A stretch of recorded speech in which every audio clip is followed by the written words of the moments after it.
The airport buzzed with activity as Tanya Johnson guided her son Alex through the crowded terminal. 8-year-old Alex clutched his small blue backpack tightly, his eyes wide with wonder as he took in the sights and sounds of the busy airport. This was his first time flying, and he couldn't contain his excitement. "Mom, look at that plane. Is that the one we're going on?" Alex pointed to a massive aircraft visible through the floor-to-ceiling windows. Tanya smiled down at her son, adjusting the strap of her carry-on bag. "Not that one, honey. Ours is a bit smaller. We'll see it when we get to our gate." They were heading to visit Tanya's mother in Atlanta. Grandma Rose had been feeling under the weather lately, and Tanya thought a surprise visit from her grandson might lift her spirits. Plus, she wanted Alex to spend more time with his grandmother, to strengthen those family bonds that meant so much to her. After making their way through security, a process that fascinated Alex with its conveyor belts and scanning machines, they finally arrived at their gate. Alex pressed his face against the window, watching ground crew members load luggage onto their plane. "Will the plane go super fast, Mom? Like whoosh?" Alex spread his arms out like wings, nearly bumping into a passing traveler. "Easy there, pilot." Tanya laughed, gently pulling him back. "Yes, it goes very fast, but you won't feel it the same way you do in a car. It's different." When boarding time came, Alex practically bounced down the jetway. Tanya reminded him to be on his best behavior. "Remember what we talked about? Inside voice, stay in your seat with your belt on, and be respectful of other passengers." "I know, Mom," Alex replied, though his attention was already captured by the sight of the airplane interior.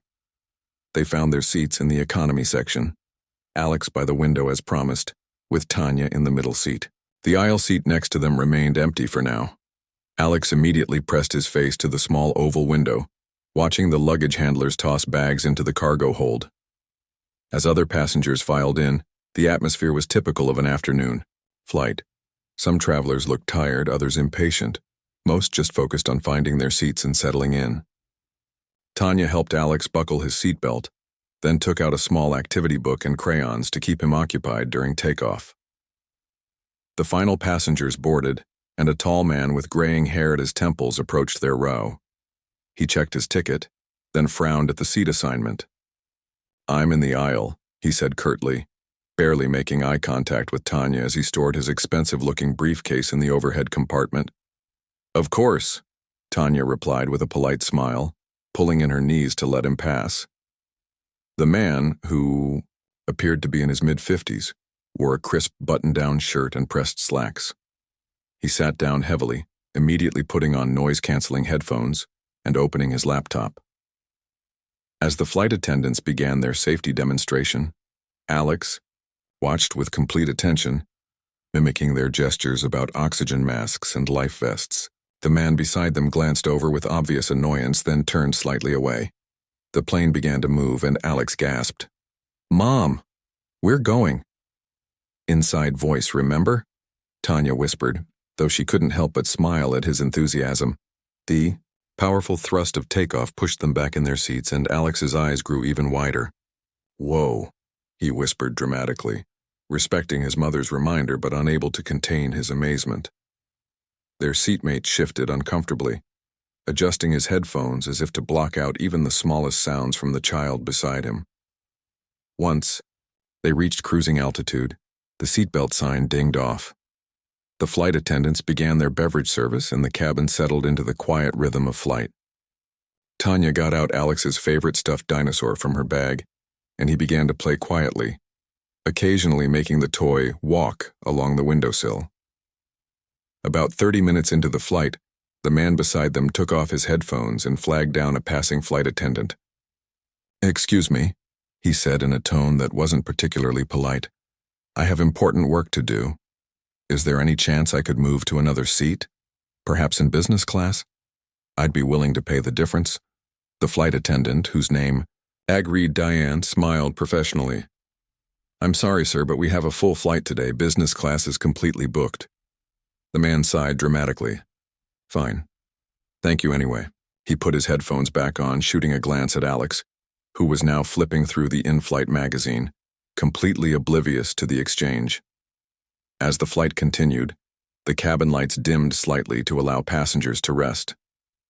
Tanya took out a small snack pack she had prepared for Alex: apple slices, crackers, and a juice box. The boy ate happily, occasionally pointing out interesting cloud formations to his mother. During a moment of turbulence, the plane dipped suddenly. Alex's juice box, which he had placed on his tray table, tipped over, spilling a small amount of apple juice. Most landed on the tray, but a few drops splashed onto his pants. "Oops," Alex said, looking concerned. "It's okay, honey." Tanya quickly reassured him, grabbing napkins from her bag to mop up the spill. No harm done. Their seatmate, however, didn't share this perspective. He removed his headphones again, his face tightening with irritation. "Could you please control your child?" he said in a low but sharp voice. "Some of us are trying to work here." Tanya felt her cheeks warm. "I'm sorry about that, sir. It was just a small accident from the turbulence."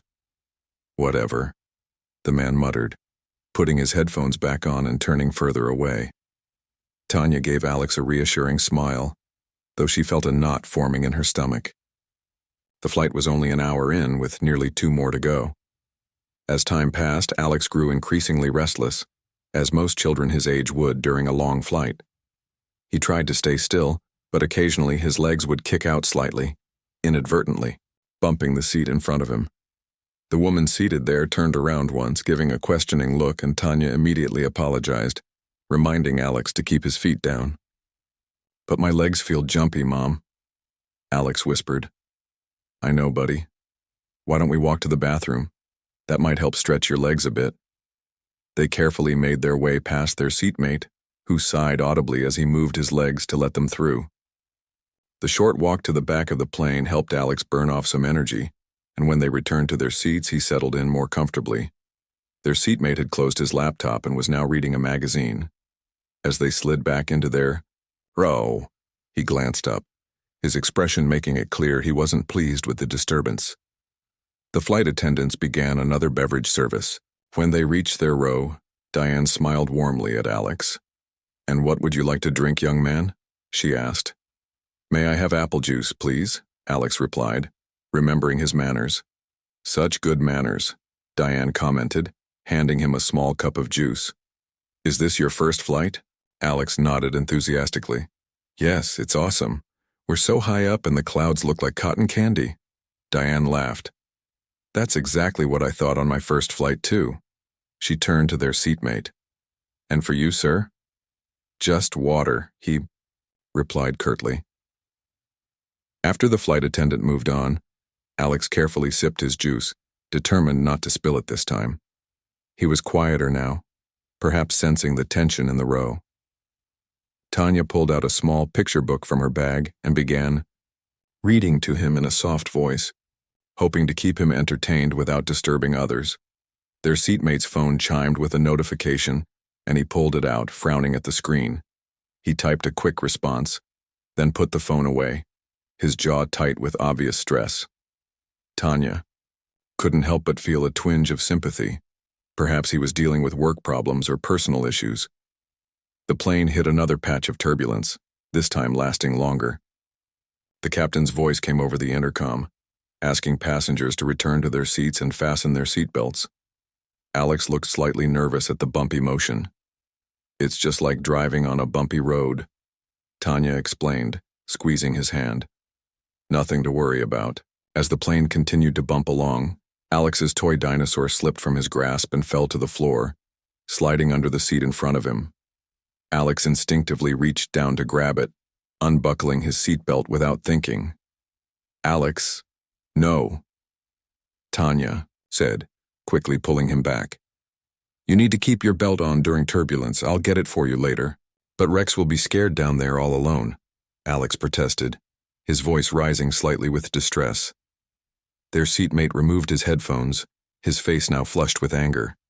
The tension that had been building throughout the flight was about to reach its breaking point. Little did anyone know that what happened next would change the course of everyone's day, leaving a lasting impact not just on Alex and Tanya, but on every passenger who would witness it. The plane continued to shake as it pushed through the pocket of turbulence. Overhead bins rattled and the flight attendants paused their service, gripping the backs of seats as they made their way to their jump seats. A chorus of nervous murmurs filled the cabin. "But Mom, Rex is down there all alone," Alex whispered, his bottom lip quivering slightly as he thought about his beloved dinosaur toy trapped under the seat in front of them. Tanya stroked his hair gently. "I promise we'll get him as soon as the seatbelt sign turns off. He's just having a little adventure under the seat." The man beside them, who had introduced himself as Richard Winters when he reluctantly had to ask Tanya to let him out to use the bathroom earlier, let out a sharp exhale. "For heaven's sake, it's just a toy," he muttered, just loud enough for Tanya to hear. She chose not to respond, focusing instead on keeping Alex calm during the turbulence. The boy was handling his first flight remarkably well, all things considered, but she could sense his growing restlessness after being confined to his seat for over 2 hours. Finally, the plane emerged from the rough air, and the cabin steadied. The captain's voice crackled over the intercom. "Folks, looks like we've found some smoother air now. I'll keep the seatbelt sign on for another few minutes just to be safe, but our flight attendants will be resuming service shortly. We're about an hour out from Atlanta, with clear skies ahead." Alex perked up at this news. "Only 1 more hour until we see Grandma?" he asked, his earlier distress about the toy temporarily forgotten. "That's right," Tanya confirmed with a smile. "And then, we'll have a whole week to spend with her." The seatbelt sign dinged off and Alex immediately remembered his dinosaur. "Mom, can we get Rex now?" "Yes, honey, but stay in your seat. I'll reach down and get him." Tanya unbuckled her seatbelt and leaned forward, stretching her arm under the seat in front of them. Her fingers brushed against something plastic, but she couldn't quite reach it. "He's a little far back. Give me a second." Without warning, Alex unbuckled his own seatbelt and slipped down to the floor before Tanya could stop him. "Alex, wait," she began, but he was already halfway under the seat, reaching for his toy. "I got him, Mom," he exclaimed triumphantly, wriggling back out with the small green dinosaur clutched in his hand. As he scrambled back up, his shoulder bumped against Richard's tray table, causing the man's water to slosh over the rim of the plastic cup and onto his pants. "What the?" Richard jerked back, his laptop narrowly escaping the small splash. "Are you kidding me right now?" Tanya immediately grabbed napkins from her bag. "I'm so sorry, sir, it was an accident. Alex, apologize to Mr. Winters." The boy's eyes widened at the commotion he'd caused. "I'm sorry about your pants. I didn't mean to bump your water." Instead of accepting the apology, Richard's face darkened with rage. He dabbed at his pants with a handkerchief from his pocket, ignoring the napkins Tanya offered. "This is exactly why children shouldn't be allowed in normal seating," he hissed. "They belong in a separate section of the plane, away from people trying to work or relax." Tanya felt her cheeks burn. "It was just an accident," she repeated, keeping her voice level despite her rising anger. "He's apologized and will be more careful." Richard snorted dismissively. "You call that parenting? Letting him run wild on an airplane? No wonder kids these days have no respect for—" "Excuse me," Tanya interrupted, her patience wearing thin, "but I'd appreciate if you wouldn't speak about my son that way. He's 8 years old and handling his first flight very well." "First flight?" Richard muttered, rolling his eyes. "Well, here's a first lesson for him. The world doesn't revolve around him." A woman across the aisle looked over, frowning at Richard's rising voice. Other passengers nearby were beginning to notice the tense exchange. Alex shrunk back in his seat, clutching Rex to his chest. His excitement from moments ago had vanished, replaced by confusion and shame. He didn't fully understand why this man was so angry, but he knew it was somehow his fault. "Look," Tanya said, lowering her voice. "We have less than an hour left on this flight. I promise we'll do our best to stay quiet and not disturb you further." Richard let out a humorless laugh. "A bit late for that, isn't it?" He turned away, putting his headphones back on with an aggressive motion that made his dismissal clear. Tanya turned her attention to Alex, who looked on the verge of tears. "It's okay, honey," she whispered, giving him a reassuring smile. "Sometimes, grown-ups get grumpy when they travel. It's not your fault." But Alex wasn't easily consoled. "He's really mad at me," he whispered back, hugging his dinosaur tighter. "He's not mad at you specifically," Tanya explained, though she knew it wasn't entirely true. Some people just don't like being bumped or having their things spilled. Remember how you felt when Tommy knocked over your block tower at school? Alex nodded solemnly. But I didn't yell at Tommy. I just helped him build it again. Tanya's heart swelled with pride. That's because you're a kind person, and that's more important than anything else. The flight attendant, Diane, passed by, the row again, noticing the tension. Everything okay here? She asked, her experienced eyes taking in Richard's rigid posture and Alex's subdued demeanor. We're fine, thank you, Tanya replied with a tight smile. Diane nodded, though she didn't look entirely convinced. We'll be coming through with a final beverage service soon. Anything I can get for anyone? No, thank you, Richard answered curtly, not removing his headphones. We're good, thanks, Tanya added. As Diane moved on, Alex leaned against his mother's arm, suddenly tired from the excitement and stress of the flight. Tanya wrapped her arm around him, feeling his small body relax against her. The plane hit another small bump and Alex's eyes flew open. He sat up straight, careful not to move too much or disturb anything. His usual boundless energy was now being channeled into sitting perfectly still, an unnatural state for an 8-year-old boy. Tanya found it both heartbreaking and infuriating that he felt he had to police his every movement. After a few minutes of uncomfortable silence, Alex whispered, "Mom, can I color in my book?" Of course you can, Tanya replied, reaching for his backpack under the seat. She pulled out his coloring book and a small box of crayons, setting them up carefully on his tray table. Just be careful with your drink. Alex nodded solemnly and began coloring with intense concentration, his tongue poking out slightly from the corner of his mouth. His focusing face, as Tanya called it. He was working on a picture of a rocket ship, carefully staying within the lines. The flight continued, without incident for about 15 minutes. Alex colored quietly while Tanya flipped through the in-flight magazine. Richard worked on his laptop, the rapid clicking of his keyboard the only sound from his side of the row.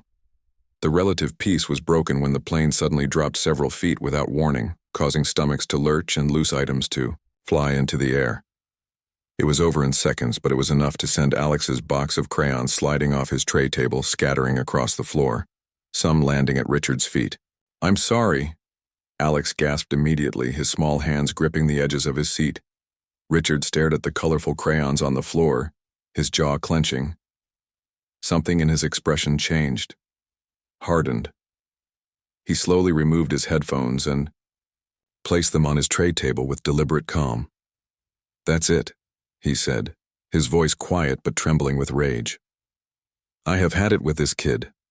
Tanya unbuckled her seatbelt, ready to pick up the scattered crayons. "It was the turbulence, sir. Not his fault." Richard turned to face her fully now, his eyes cold. "It's never his fault, is it? Always an excuse. This is what's wrong with parents today. No discipline, no consequences." Several passengers were now openly watching the confrontation. A flight attendant had noticed and was making her way down the aisle toward them. "Please lower your voice," Tanya said firmly. "You're making a scene." "I'm making a scene." Richard's voice rose even higher.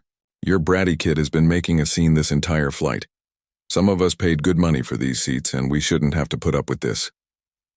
Alex's eyes filled with tears.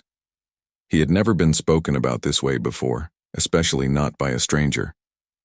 "I said I was sorry," he said in a small voice.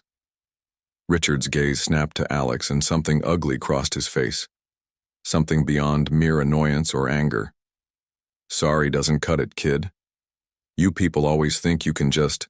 The word "you" hung in the air with unmistakable weight, carrying implications that made several nearby passengers shift uncomfortably in their seats. "Excuse me?" Tanya's voice was dangerously quiet now. "What exactly do you mean by, you people?" Richard's eyes narrowed. "I think you know exactly what I mean." The tension in the air was thick enough to cut with a knife. Diane was only a few rows away now, moving as quickly as she could through the narrow aisle. What happened next occurred so quickly that later, witnesses would give slightly different accounts. As Alex leaned down to pick up a crayon that had landed by his foot, Richard's hand shot out, making contact with the side of the boy's face with a sharp, audible slap. The sound seemed to echo through the suddenly silent cabin. Alex fell back against his seat, his hand flying to his cheek, his eyes wide with shock and pain. For a heartbeat, nobody moved. Then Tanya lunged forward with a cry of rage and horror, placing herself between her son and Richard. "How dare you? Touch my child!" she shouted, all pretense of keeping the peace forgotten. Passengers around them gasped. A man several rows ahead stood up to see what was happening. Diane froze in the aisle, her hand flying to her mouth before she quickly composed herself and rushed forward. Richard seemed momentarily stunned by his own action, but quickly recovered, his face contorted with defensive anger. He needed to be taught some respect. Time seemed to stand still as the full horror of what had just occurred sank in throughout the cabin. A grown man had struck a child, a stranger's child, on a crowded airplane. The act was so shocking, so beyond the pale of normal behavior that for a moment Nay knew quite how to respond. And then from 4 rows back, a seatbelt clicked open. A tall figure rose, eyes fixed on the unfolding scene. The stranger's voice cut through the stunned silence with quiet authority. "That's enough." What happened next would change everything. All eyes turned to the woman making her way down the aisle. She moved with purpose, her expression calm but determined. She wasn't particularly tall or imposing, average height with dark hair pulled back in a neat bun, wearing a simple blouse and slacks, but something about her presence commanded attention. "That's enough," she repeated, her voice firm but not loud. She stopped at their row, positioning herself directly in front of Richard. "You do not touch someone else's child. Ever." Richard's face flushed deeper. "Mind your own business. You didn't see what happened before." "I saw everything," the woman cut him off. "I've been watching this situation develop for the last hour, and there is absolutely nothing that justifies what you just did." She turned slightly to address the flight attendant who had now reached them. "My name is Dr. Mei Chen. I'm a child psychologist. I believe this man just committed assault against a minor, and I'm willing to make a formal statement when we land." Diane, the flight attendant, nodded, her professional demeanor firmly back in place though her hands trembled slightly. "Sir, I need you to come with me to the back of the plane right now." "This is ridiculous," Richard sputtered, but the collective stares of the surrounding passengers seemed to make him shrink in his seat. It was just a tap to get his attention.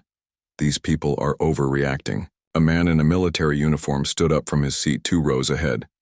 "That was no tap, sir. I saw you strike that child with force."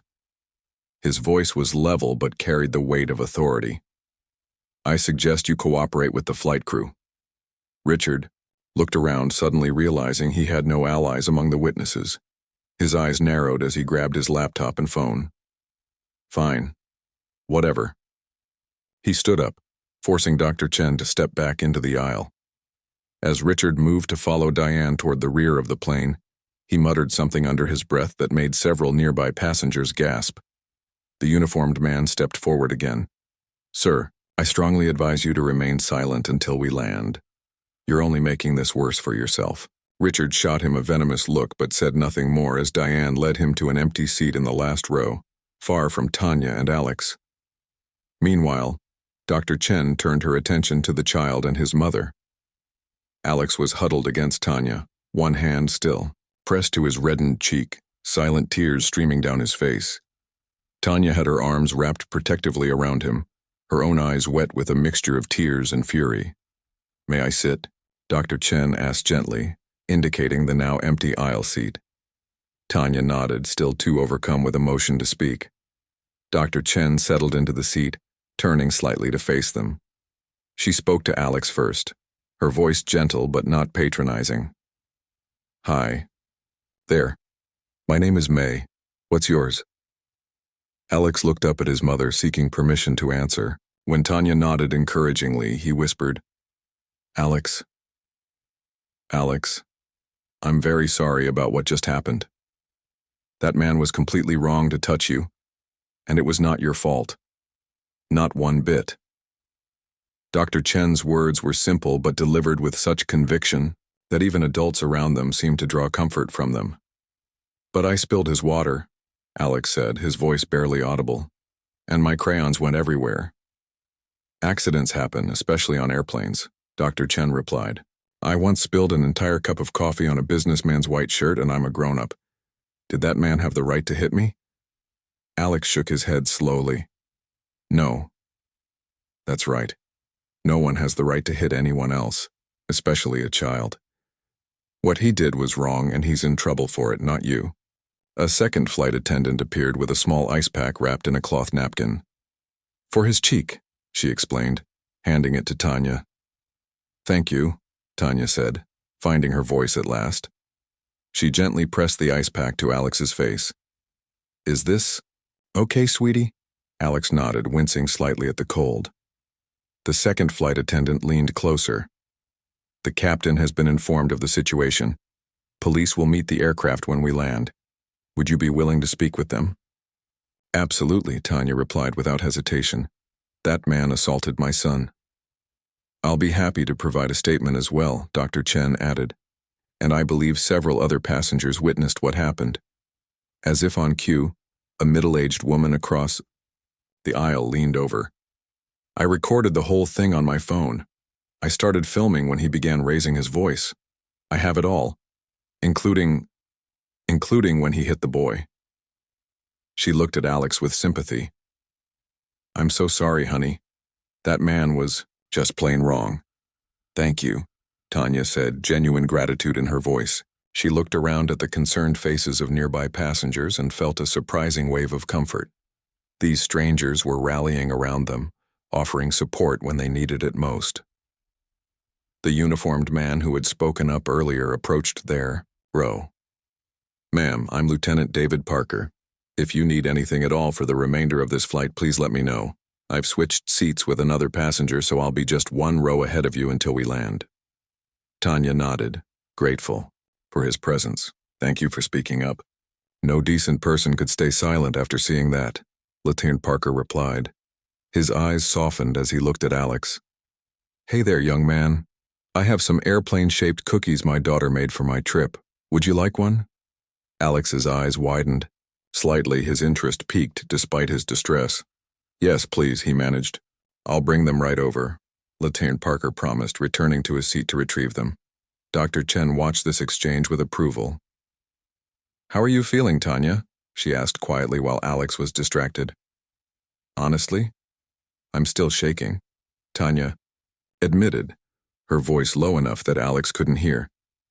I never imagined something like this could happen.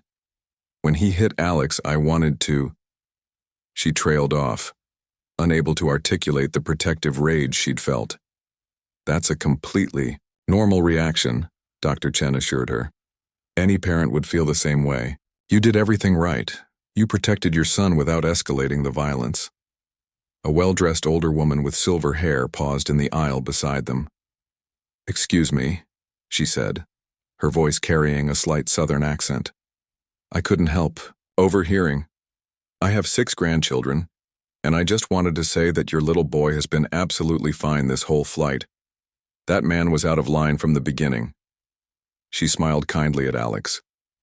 "You've been a brave traveler, young man." Alex looked up, the ghost of a smile appearing on his face. "Thank you," he said shyly. One by one, passengers found reasons to pass by their row, to use the bathroom, to stretch their legs, to speak with a flight attendant. And each one offered a kind word, a sympathetic smile, or a small gesture of support. A college-aged girl offered Alex her tablet loaded with games. A businessman gave him a chocolate bar he'd been saving. An elderly couple passed him a small paper crane they'd folded from a magazine page. Pure. Parker returned with his daughter's homemade cookies, which were indeed shaped like airplanes, decorated with blue frosting. "My Katie is 10, he explained, as Alex accepted a cookie with wide eyes. "She always packs snacks for my trip, says it's to remind me of home." "They're really good," Alex said after taking a small bite, some of his usual animation returning. "I'll tell her you said so. She'll be thrilled." As these small acts of kindness accumulated, Dr. Chen explained to Tanya what would likely happen when they landed. The police will want statements from you, from me, and from other witnesses. They'll probably ask to take photos of Alex's cheek, for evidence, but you can request that a female officer handle that part. Will Alex have to talk to the police? Tanya asked, concerned. That depends on local procedures, but given his age, they may just ask him a few very simple questions with you present. I'd be happy to stay with you through the process if you'd like. You would do that. But don't you have somewhere to be? Dr. Chen smiled. I'm not in any rush. I was heading to a conference, but it doesn't start until tomorrow. This is more important. A third flight attendant, the chief purser, based on her uniform, approached their row. Mrs. Johnson, the captain would like to speak with you briefly over the intercom system, if that's all right, just to get some information before we land. Tanya looked uncertain, not wanting to leave Alex. I'll stay with him, Dr. Chen offered. If that's okay with both of you? Alex, who had grown comfortable with Dr. Chen's gentle presence, nodded. It's okay, Mom. I'll be right back, Tanya promised, following the purser to the front of the plane. In her absence, Dr. Chen engaged Alex in a simple breathing exercise. This is something I teach kids who've had scary experiences, she explained. Put one hand on your tummy right here. Now breathe in slowly through your nose, counting to 4 in your head. Feel your tummy push your hand out. That's it. Now breathe out through your mouth, counting to 4 again. Good job. Alex followed her instructions, his small face scrunched in concentration. After a few repetitions, his shoulders visibly relaxed. How do you feel now? Dr. Chen asked. A little better, Alex admitted. My face doesn't hurt as much. That's good. You know, our bodies are pretty amazing at healing. By tomorrow, your cheek probably won't hurt at all. And you know what else? What? Our minds are good at healing too. What happened today was scary and unfair, but you're going to be okay. You have your mom who loves you very much, and you have all these people around you who care about what happens to you, even though they just met you. Alex looked around at the other passengers, many of whom smiled when they caught his eye. Why are they being so nice to me? He asked, genuinely puzzled. Because that's what people are supposed to do when they see someone being treated unfairly. They step up and help. That man who hurt you made a terrible choice, but look how many people made the good choice to be kind instead. The intercom crackled, and the captain's voice filled the cabin. Ladies and gentlemen, this is Captain Wilson speaking. We're beginning our initial descent into Atlanta, where local authorities have been notified of the incident that occurred. I want to assure everyone that the safety and dignity of all our passengers, especially our youngest travelers, is our highest priority. We'll be asking those passengers directly involved in the incident to deplane first, after which the rest of you can exit in the usual manner. Thank you for your cooperation and for the compassion so many of you have shown today. Tanya returned to her seat, looking marginally calmer. The captain was very kind, she told Dr. Chen. He's arranged for a customer service representative to meet us at the gate, so we don't have to navigate all this alone. Dr. Chen nodded approvingly. That's good. And remember, I'll stay with you as long as you need me to. As the plane began its descent, a remarkable thing happened throughout the cabin. Passengers who had been strangers just hours ago were now talking to each other across aisles, exchanging contact information, and offering to provide statements to the police. Middle-aged man with a laptop was helping the woman who had recorded the incident to save backup copies of her video. A teacher from Ohio was collecting signatures on a makeshift card made from a page of her notebook, with messages of support for Alex. The sense of community that had spontaneously formed was palpable. What had begun as a routine flight had transformed into something profound, a collective stand against cruelty and an affirmation of human decency. As the aircraft touched down on the runway, Dr. Chen turned to Tanya and Alex. Are you ready? She asked gently. Tanya took a deep breath, squeezing Alex's hand. As ready as we can be. Alex looked up at his mother, then at Dr. Chen, and finally at Lieutenant Parker and the other passengers who had shown him kindness. His voice was small but steady when he spoke. I'm ready too. The plane taxied to the gate where police officers were already waiting to meet them. What had started as a nightmare was about to become something else entirely, a powerful lesson about the worst and the best of human nature, and how quickly ordinary people could come together to stand up for what was right. The seatbelt sign dinged off. Unlike the usual rush of passengers scrambling for their bags and clogging the aisles, everyone remained seated, respecting the captain's request. At the rear of the plane, 2 flight attendants stood on either side of Richard, who sat slumped in his seat, avoiding eye contact with anyone. "Mrs. Johnson and Alex, along with Dr. Chen, you may deplane first," Diane announced, standing at the front of the aisle. "Lieutenant Parker, if you could join them as well." Tanya gathered their belongings, slinging her bag over her shoulder while Alex clutched his dinosaur toy and backpack. Dr. Chen stood aside to let them exit the row first, then followed close behind. As they walked toward the front of the plane, something unexpected happened. A smattering of applause began, quickly spreading throughout the cabin. Passengers reached out from their seats, offering gentle pats on Alex's shoulder, words of encouragement and looks of solidarity. "Stay strong, little man. We're behind you all the way." "You've got this, buddy." Alex looked up at his mother, confusion and wonder mingling on his face. Tanya gave him a wobbly smile, equally moved by the spontaneous show of support. At the aircraft door, Captain Wilson stood in his uniform, cap tucked under his arm. He crouched down slightly to meet Alex at eye level. "Young man, I want you to know that what happened today was completely unacceptable, and we're going to make sure it's properly addressed. You have been incredibly brave." He straightened and addressed Tanya. "Ma'am, I've been flying for 26 years, and I've never tolerated this kind of behavior on my aircraft. I'll be filing a formal report, and will testify if needed." "Thank you, Captain," Tanya said, her voice thick with emotion. They stepped off the plane into the jetway where 2 police officers, a tall man with kind eyes and a shorter woman with a no-nonsense demeanor, waited alongside an airline customer service representative who wore a name tag reading Vivian. "Mrs. Johnson?" Vivian stepped forward. "I'm here to assist you through this process. We have a private room ready where you can speak with the officers and give your statement." She looked down at Alex with a gentle smile. "And we have some snacks and drinks waiting too if you're hungry." Alex nodded shyly. The shock of what had happened was still evident in his subdued manner. "I'm Officer Ramirez," the female police officer introduced herself. "And this is Officer Thompson. We understand this has been traumatic, especially for your son. We'll try to make this process as comfortable as possible." "I'm Dr. Mei Chen." Dr. Chen extended her hand to the officers. "I'm a child psychologist who witnessed the incident. With Mrs. Johnson's permission, I'd like to stay with them during the interview." "Of course," Officer Ramirez agreed. "Any support is welcome." Lieutenant Parker joined them in the jetway. "David Parker, U.S. Army. I witnessed the assault as well and would like to provide a statement." "Thank you, Lieutenant. We'll take your statement separately after we speak with the family," Officer Thompson replied.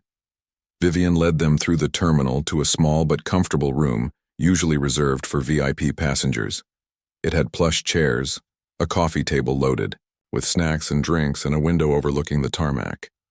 Alex gravitated toward the window immediately, pressing his face against the glass to watch the ground crew's work. "The other officers are escorting the perpetrator to a separate area," Officer Ramirez explained quietly to Tanya. "You won't have to see him again." Tanya exhaled with relief. "Thank you." Meanwhile, back on the plane, the remaining passengers were beginning to deplane. Rather than dispersing quickly as was usual, many of them huddled in small groups in the terminal, exchanging contact information and discussing what they had witnessed. A businessman in a crisp suit approached a group of passengers who had been seated near Tanya and Alex.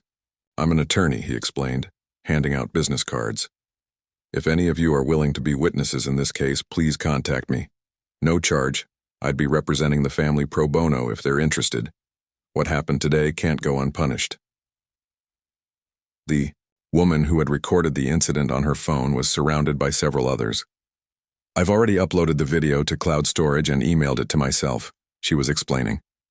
"I want to make sure it doesn't get lost." "Smart thinking," another passenger commented. That video is going to be crucial evidence. A flight attendant from the crew approached the group. If you're willing to be witnesses, we need to take your contact information before you leave the airport. The airline will be cooperating fully with the investigation. Back in the private room, Officer Ramirez was speaking gently to Alex while Officer Thompson took notes. Can you tell me what happened on the plane today? Officer Ramirez asked. Alex looked at his mother, who nodded encouragingly. We were on the plane to visit Grandma Rose, he began hesitantly, and my dinosaur Rex fell under the seat. When I tried to get him, I bumped the man's water, and he got mad. Alex's hand unconsciously rose to his cheek. He hit me here, it was loud and it hurt. Officer Ramirez nodded sympathetically. You're doing a great job telling me what happened.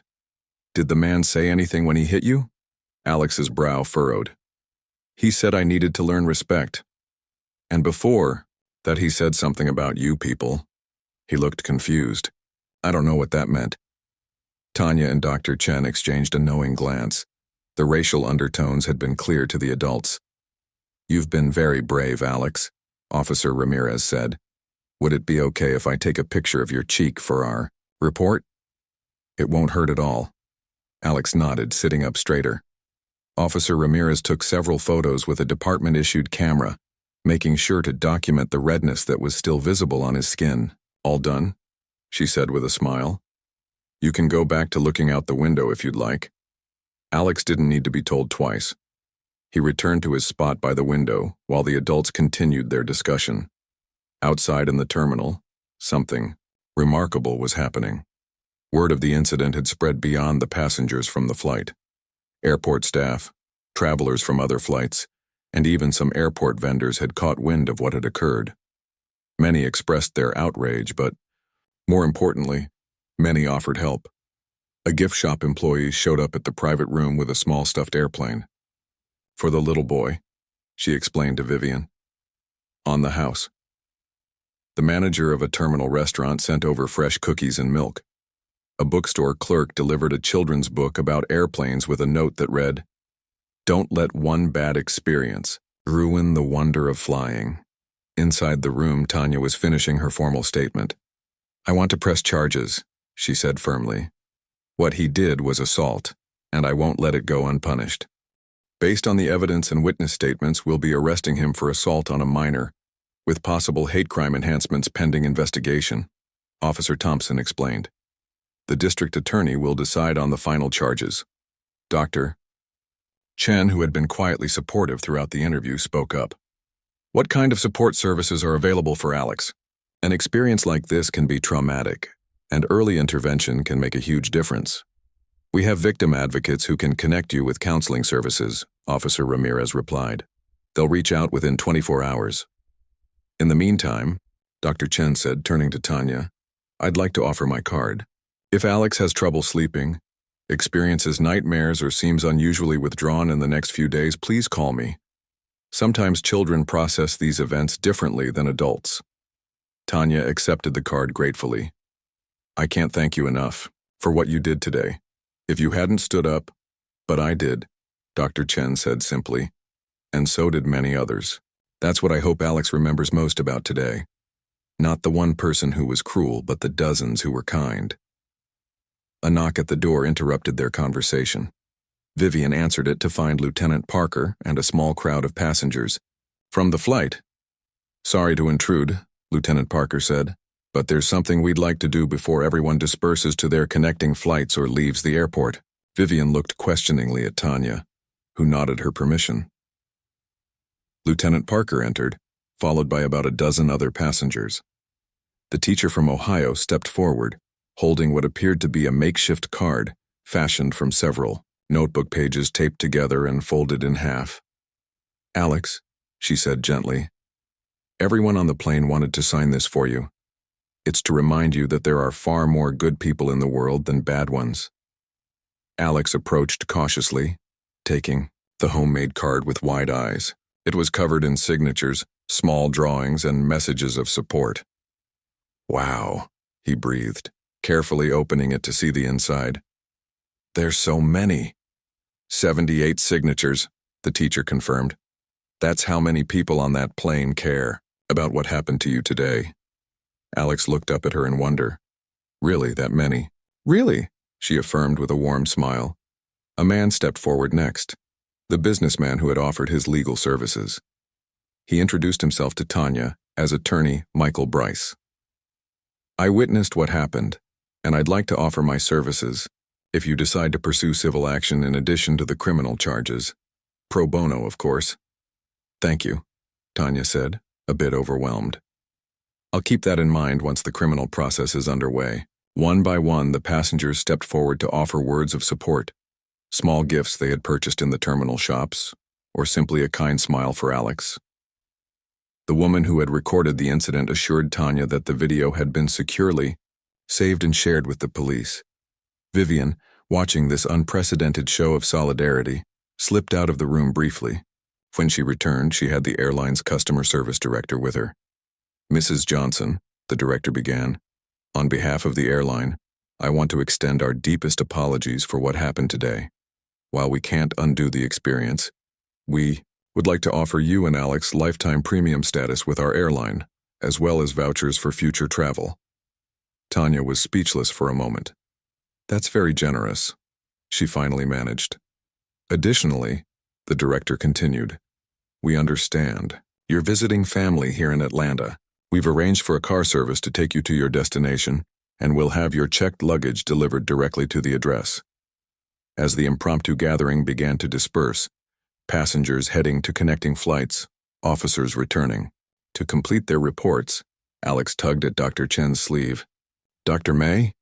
He asked, using the informal name she had introduced herself with. Yes, Alex? Is that man going to jail? Dr. Chen considered her answer carefully. The police have taken him away and he's in trouble for what he did. The grown-ups in charge will decide what happens next, but your job isn't to worry about him. Your job is just to be a kid and to remember that what happened wasn't your fault. Alex nodded solemnly, then asked the question that had clearly been on his mind. Will I be okay? Dr. Chen crouched down to his eye level. Yes, Alex, you will. You know how I know? How? Because you're already showing how strong you are. And because you have your mom, who loves you very much, and all these people who stepped up to help. That's how healing works. We get through hard things together. As they prepared to leave the airport, Tanya looked around at the small community that had formed in the wake of a terrible moment. The police officers who treated them with respect and dignity. The airline staff who went above and beyond their usual duties. The passengers who refused to be silent witnesses, and especially Dr. Chen, who had been the first to take a stand. What had begun as a nightmare had transformed into something else entirely. A powerful lesson about the capacity of ordinary people to create extraordinary moments of human connection in the face of cruelty. For every Richard in the world, there were dozens of Dr. Chen's, Lieutenant Parkers, and kind strangers willing to stand up and make a difference.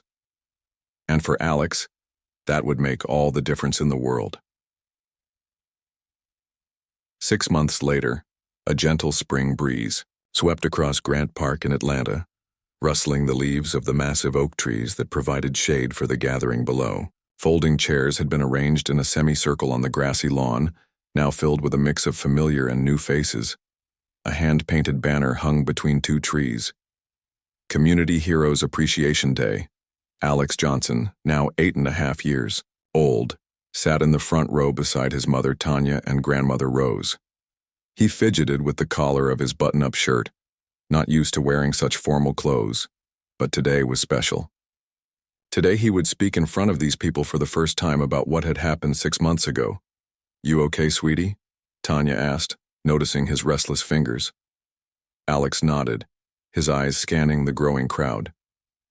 Do you think Dr. May will come? She promised she would, Tanya reminded him with a smile. And Lieutenant Parker said he'd try to make it too. As if summoned by their conversation, Dr. Chen appeared at the park entrance, wearing a flowing sundress instead of the business clothes they'd first met her in. She spotted them immediately and waved, making her way through the rows of chairs.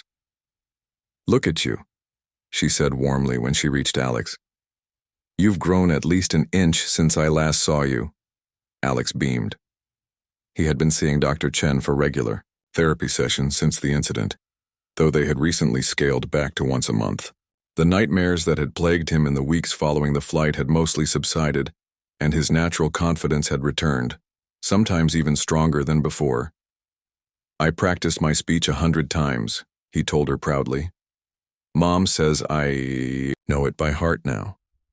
"I can't wait to hear it," Dr. Chen replied, taking a seat next to Grandmother Rose. More people arrived, some from the flight, others who had heard about the incident through news reports or social media. The video recorded by the passenger had indeed become evidence in the criminal case against Richard Winters, but it had also sparked a broader conversation about intervening when witnessing injustice.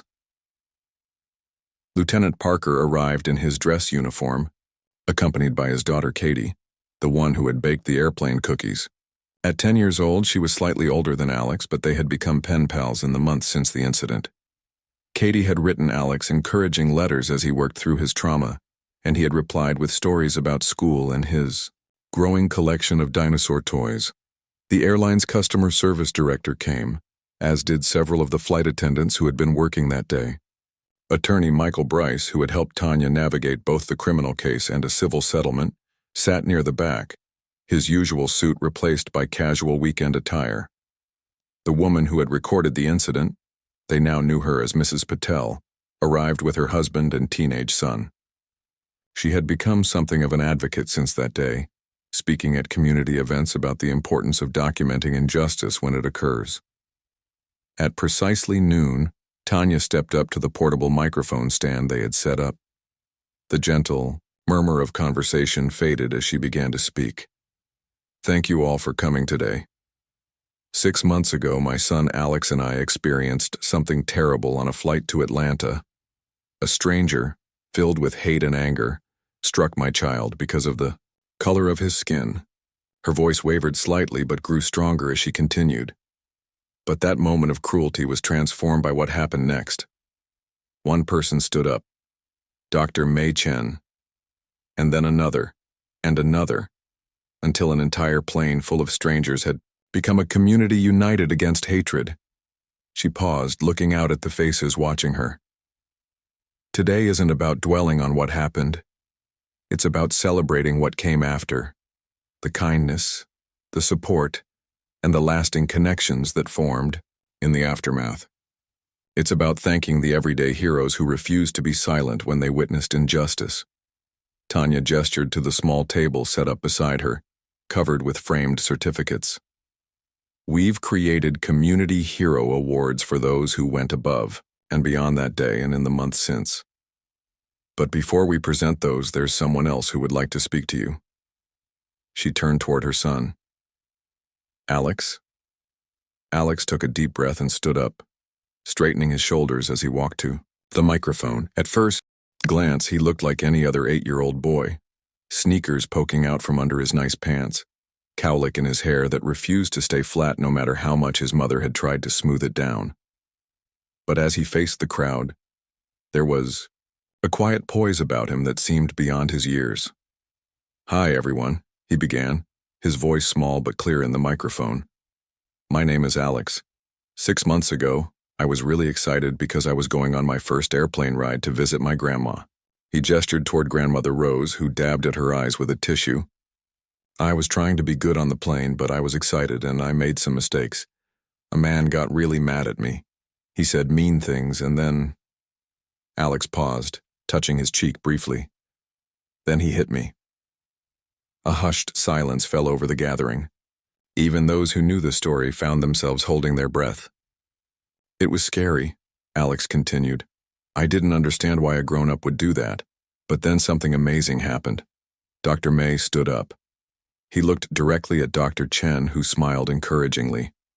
She wasn't scared of the angry man. She just said that's enough and stood between him and me and my mom. And then Lieutenant Parker stood up too, and Mrs. Patel took a video, and then everybody on the plane was helping us. Alex's voice grew stronger, more animated. "After we got off the plane, more people helped. The police officers were nice. The lady at the airline got us snacks in a quiet room. A store worker gave me a toy airplane. Somebody brought cookies. A lot of people signed a card for me. I still have it in my room. He pulled a folded piece of paper from his pocket. My mom helped me write this next part because I wanted to say it just right. He carefully unfolded the paper and read, I learned that bad things happen sometimes. But I also learned that good people will stand up when they do. For every one person who wants to hurt someone, there are 100 people ready to help.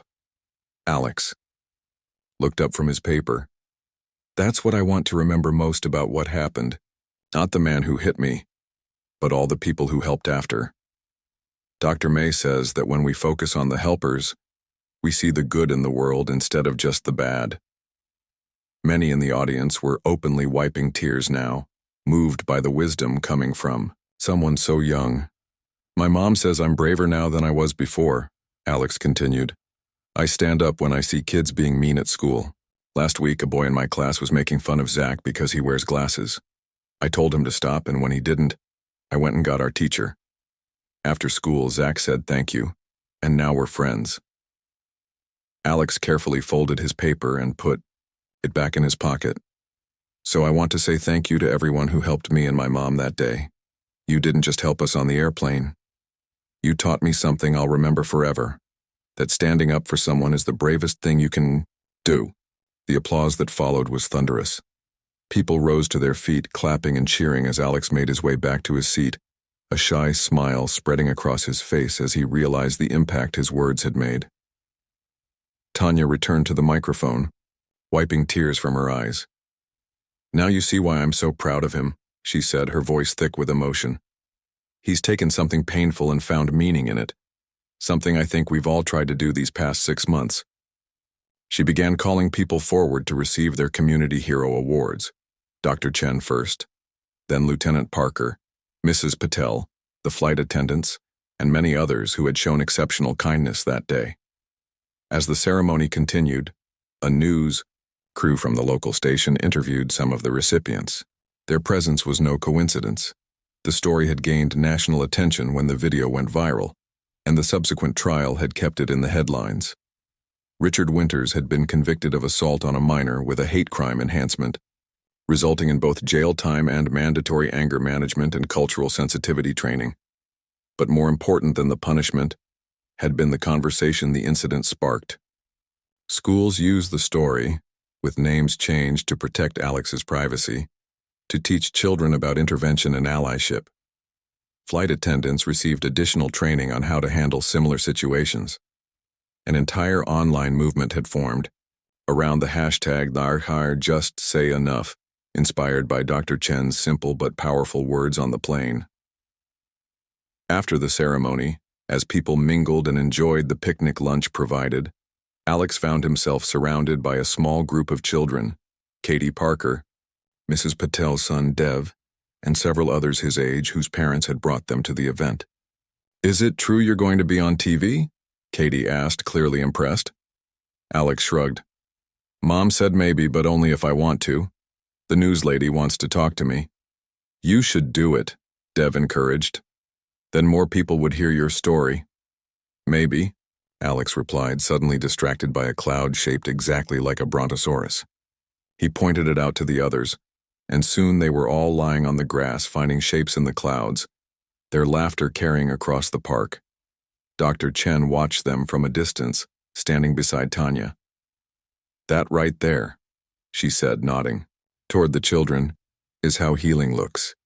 He's integrated what happened into his life story, but he's not defined by it. Tanya nodded, blinking back fresh tears. There were moments in those first few weeks when I wondered if he'd ever feel safe again. The nightmares, the fear of strangers.